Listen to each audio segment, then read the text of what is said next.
আজকে বানাবো বাড়িতে পিৎজা বানাবো। তো পিৎজার বেস্ট দোকান থেকে নিয়ে এসেছিলাম। এরপরে এতে এই উপরটাতে হচ্ছে পিৎজা সস দিয়ে দিয়েছি, এতে রসুন কুচি দিয়েছি, কিউব করে রাখা পেঁয়াজ কুচি, টমেটো কুচি আর হচ্ছে ক্যাপসিকাম কুচি দিয়েছি। এখানে চিলি ফ্লেক্স দিয়েছি, গোলমরিচের গুঁড়ো দিয়েছি, আর উপর থেকে হচ্ছে এটা দেবো একটু চিজ গ্রেট করে দেবো।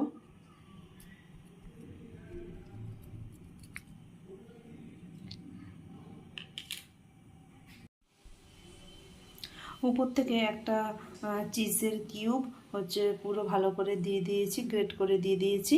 এরপরে এদিকে কড়াইটা একটু ভালো করে গরম করে নিয়েছি। এরপরে সেটা স্ট্যান্ড দিয়ে দিয়েছি।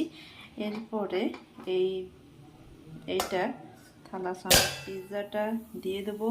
এটা 15 মিনিট লো আঁচে হতে দেবো। এরপর এটা ঢাকা দিয়ে দেবো।